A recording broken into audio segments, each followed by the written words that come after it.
Everyone talks about the future as if it will automatically be better. Peter Thiel disagrees. He believes the future is not something that happens to us. It is something we either build or lose. Progress does not come from copying what already exists. It comes from creating something entirely new. That is the difference between going from 0 to 1 and simply repeating the past. Chapter 1, The Challenge of the Future. Peter Thiel begins with a simple but unsettling question. Why does the future feel smaller than it used to? We live in a world of better smartphones, faster apps, and smoother interfaces. Yet when it comes to real breakthroughs, energy, transportation, medicine, the pace of progress feels slow. Thiel argues that this is not accidental. It is the result of how modern society thinks about progress. He explains that there are two kinds of progress. The first is horizontal progress, moving from one to many. This is copying what already works, replicating business models, scaling existing ideas, and optimizing known systems. The second is vertical progress, moving from 0 to 1. This is invention, doing something fundamentally new that did not exist before. Modern society has become extremely good at copying, but it has become uncomfortable with invention. We train people to compete, to follow proven paths, and to minimize risk. As a result, bold vision has been replaced by safe execution. Instead of asking what the future should look like, most people simply assume it will resemble the present, just slightly improved. Thiel's warning is clear. A future built only on copying is not progress. It is stagnation. The uncomfortable truth is that most systems reward conformity, not creativity. Original thinkers are often discouraged long before they are proven right. And that is why truly transformative ideas are rare, not because they are impossible, but because they are unpopular. If the future depends on creating something new, why does society push everyone toward competition and imitation instead? The next chapter explains how fear of failure quietly killed bold thinking after the dot-com crash. Chapter 2, Party Like It's 1999. Peter Thiel takes us back to the dot-com bubble, not to talk about technology, but to talk about fear. When the bubble burst in 1999, billions were lost, companies collapsed, and optimism turned into embarrassment. But according to Thiel, the real damage was not financial, it was psychological. Before the crash, people believed in bold ideas. Founders were willing to make big predictions about the future. Risk was seen as necessary. After the crash, the mindset flipped completely. Silicon Valley did not become wiser. It became cautious. Startups began avoiding big visions. They focused on small, measurable improvements. Instead of trying to change the world, they tried to look reasonable. Failure taught the wrong lesson. Rather than learning how to build better companies, people learned how to avoid embarrassment. Long-term planning was replaced by short-term metrics. Bold optimism was replaced by what Thiel calls indefinite optimism, the belief that things will somehow get better, without a clear plan for how. This fear-driven culture did not kill startups, it quietly killed ambition. The most dangerous outcome of failure is not loss, it is the loss of courage. When people stop believing that bold futures are possible, they stop trying to build them. And a society that avoids risk eventually avoids progress. If fear pushes everyone towards safer, smaller ideas, then what separates companies that truly succeed from those that merely survive? The next chapter explains why every great company is unique and why competition is a trap. Chapter 3, All Happy Companies Are Different. Peter Thiel flips a famous literary idea on its head. Leo Tolstoy wrote, "All happy families are alike." Each unhappy family is unhappy in its own way.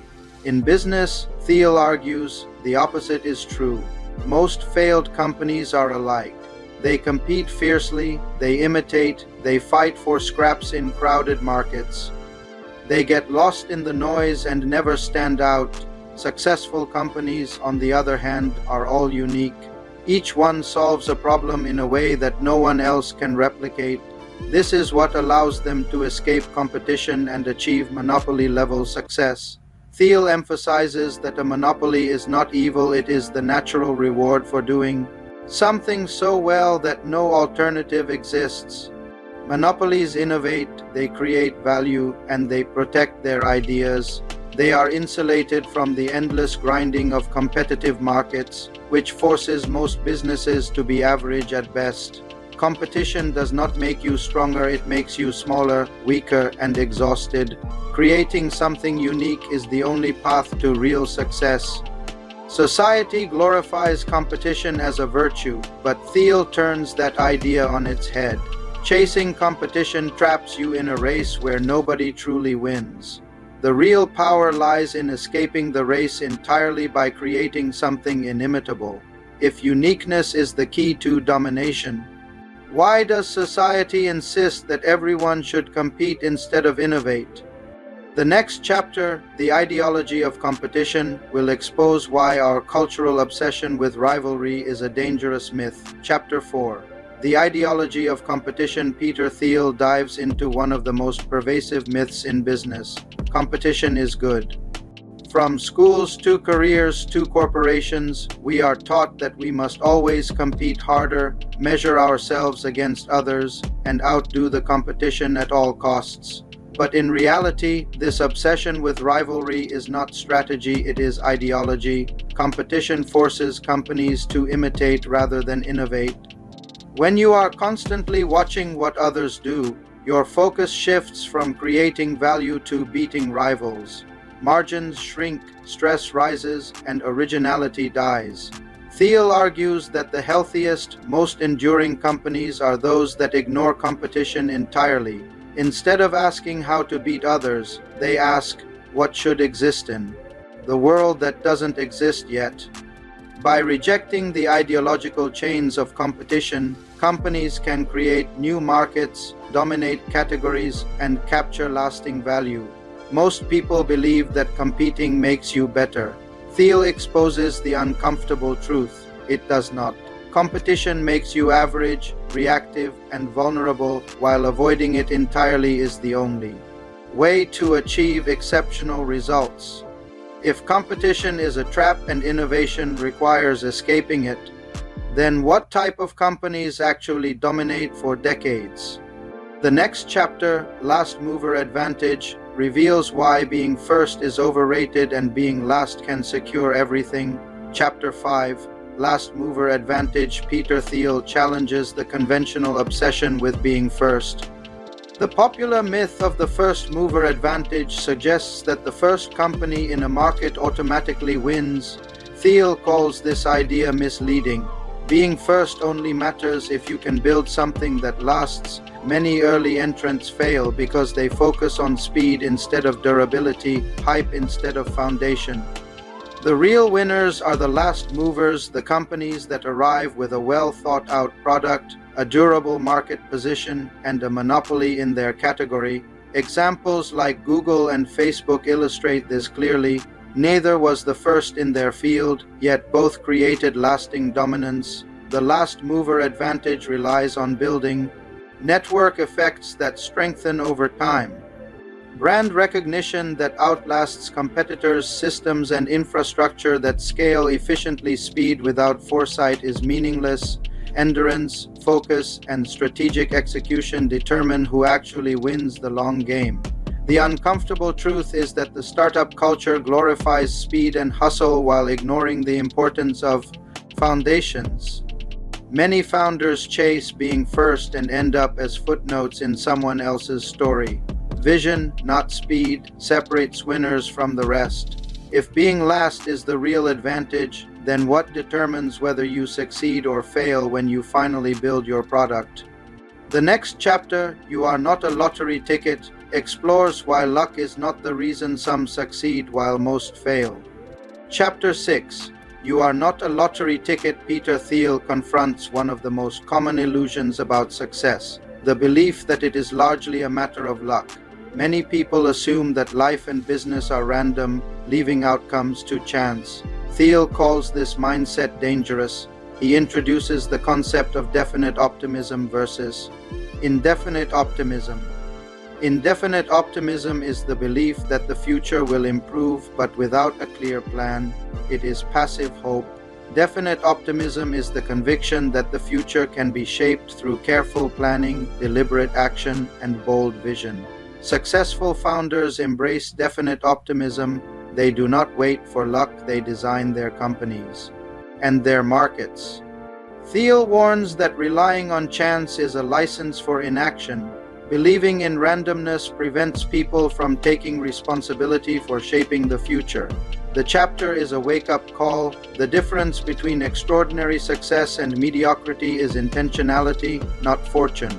The truth is uncomfortable. If you think you are a lottery ticket, you will never commit to anything big. It is easier to blame circumstances or luck than to take responsibility, but only those who act with vision and determination actually create the future.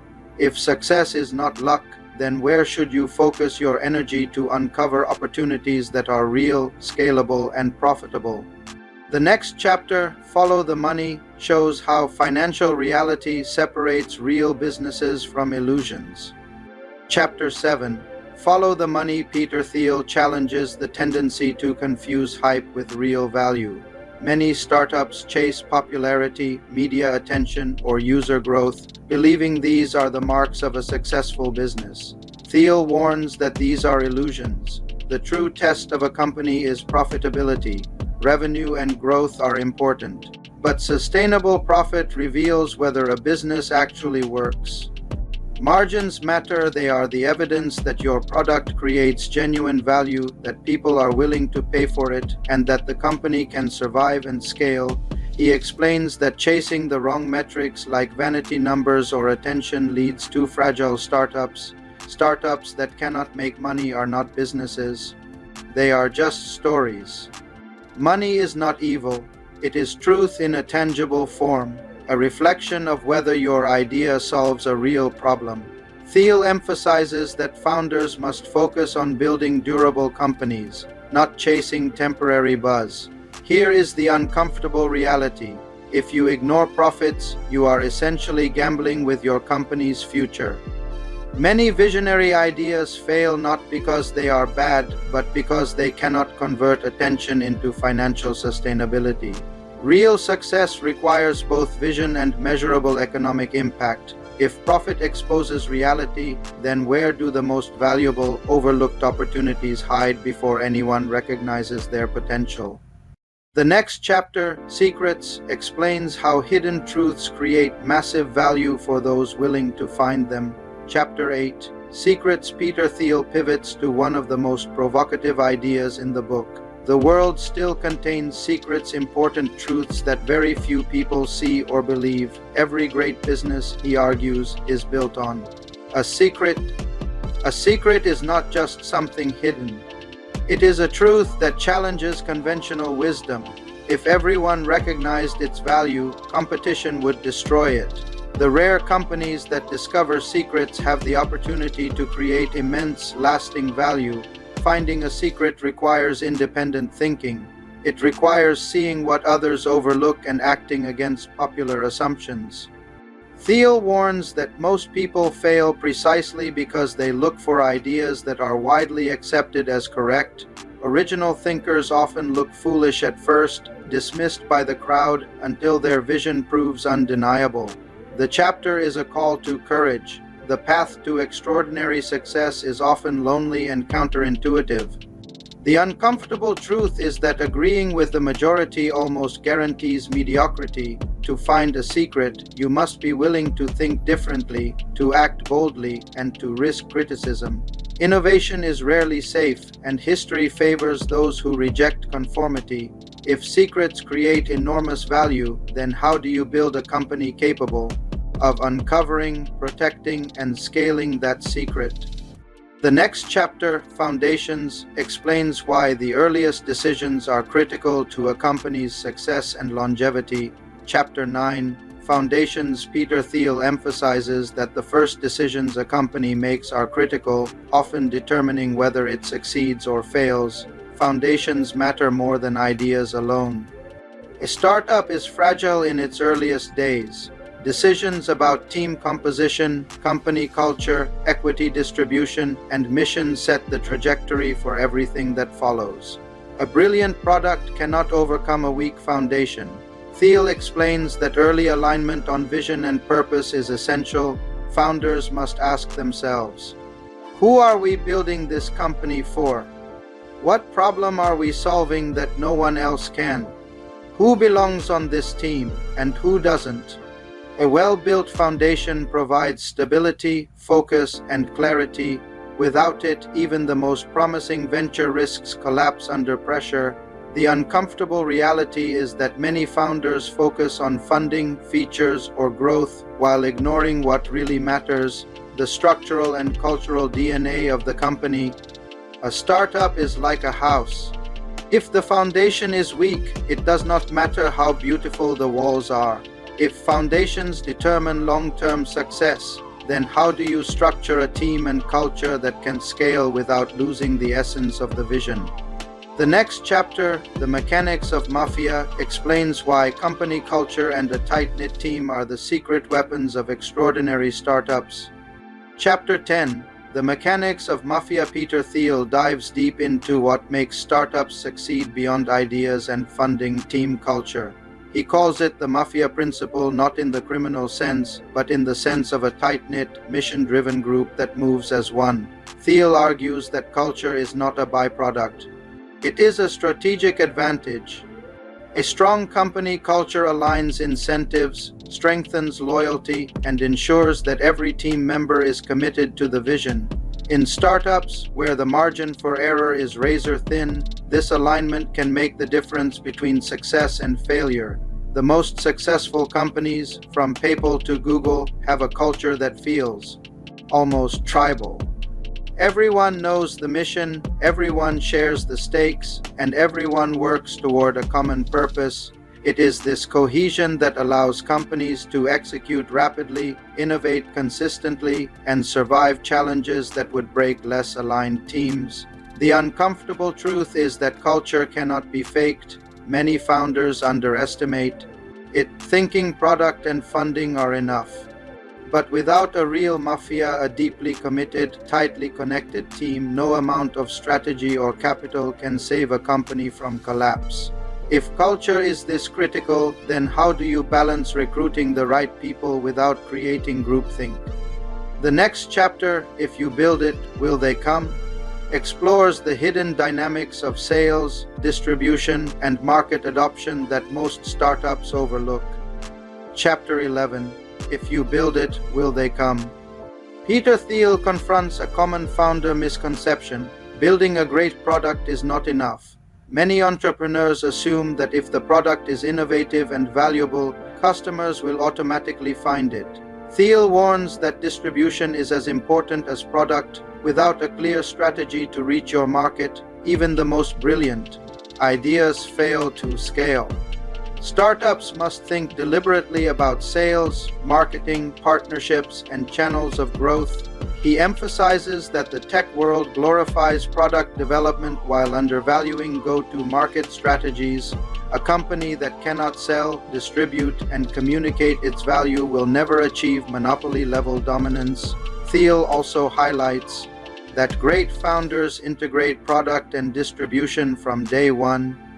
Building in isolation, hoping for organic adoption, is a recipe for stagnation.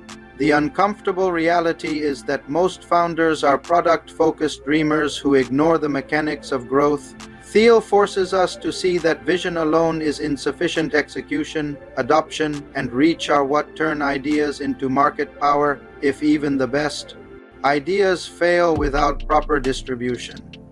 Then how do companies ensure that their innovation reaches the right people at the right time? The next chapter, Man and Machine, explores the synergy between humans and technology as a driver of exponential growth. Chapter 12, Man and Machine. Peter Thiel challenges the popular narrative that technology will replace humans. Instead, he argues that the greatest progress comes from complementing humans with machines, not competing against them. In business, Thiel observes, the most successful companies use technology to amplify human capability, not replace it entirely. Automation alone does not guarantee success. It is the integration of human judgment, creativity, and intuition with computational power that produces extraordinary outcomes. Thiel contrasts companies that focus solely on efficiency with those that combine human insight with advanced systems. The latter are more innovative, adaptable, and capable of building monopolistic advantages. This perspective flips the common fear of AI and automation on its head. The future belongs to humans who strategically leverage technology rather than blindly fearing it. The uncomfortable truth is that many fear technology as a threat. Thiel asserts that those who embrace it incorrectly, either over-relying on machines or refusing to adopt them, will be left behind. Power lies in collaboration, not replacement. If human-machine collaboration is the key to exponential growth, then why do so many companies fail to harness this potential effectively? The next chapter, Seeing Green, dives into the clean tech boom and bust, revealing why vision without execution can be disastrous. Chapter 13, Seeing Green, Peter Thiel examines the clean tech boom of the early 2000s to reveal a harsh truth. Vision alone does not create a successful business. Many startups emerged with bold claims about changing the world, attracting massive investments, and promising rapid progress in renewable energy. But most failed not because the technology was flawed, but because the execution was weak, markets were misunderstood, and timing was off.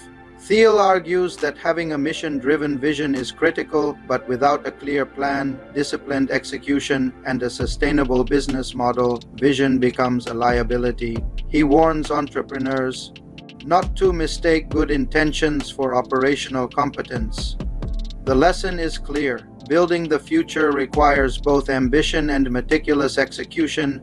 Without discipline, even the most inspiring idea collapses under reality.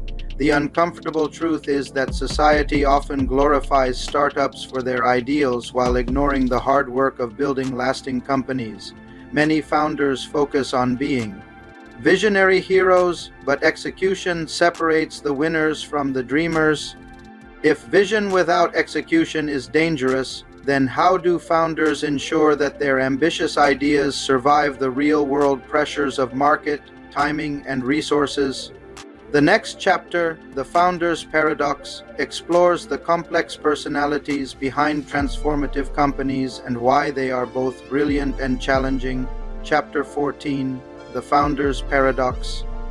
Peter Thiel concludes by examining the complex personalities behind extraordinary companies. The founders are rarely ordinary. They are visionary, obsessed, and often unconventional. This combination allows them to see opportunities others miss and to take bold actions that create monopolies. But the same traits that make founders brilliant can make them difficult, controversial, and misunderstood. Thiel calls this the founder's paradox. The very qualities that allow someone to build the future also make them seem strange or even reckless to the outside world. A successful founder must embrace this paradox. They must be confident enough to pursue their vision against skepticism. They must be obsessive about the product and culture. They must navigate criticism, doubt, and pressure without compromising the company's mission. Thiel stresses that society often misjudges these individuals, valuing conformity over originality. Yet history shows that the people who change the world rarely fit in and rarely follow the rules. The uncomfortable truth is that greatness often appears chaotic and difficult at first glance. Founders are not saints or villains. They are extraordinary humans navigating extreme responsibility, vision, and risk. Final thoughts. The future is not a lottery ticket. It will not come to you by accident. It belongs to the people who see what others do not, who are willing to challenge conventional wisdom, and who have the courage to build something entirely new. Peter Thiel Zero to One is not just a book about startups, it is a manifesto for anyone who wants to leave a mark on the world. It challenges you to think differently, act deliberately, and create value that lasts, rather than chasing fleeting trends. Remember, competition is a trap.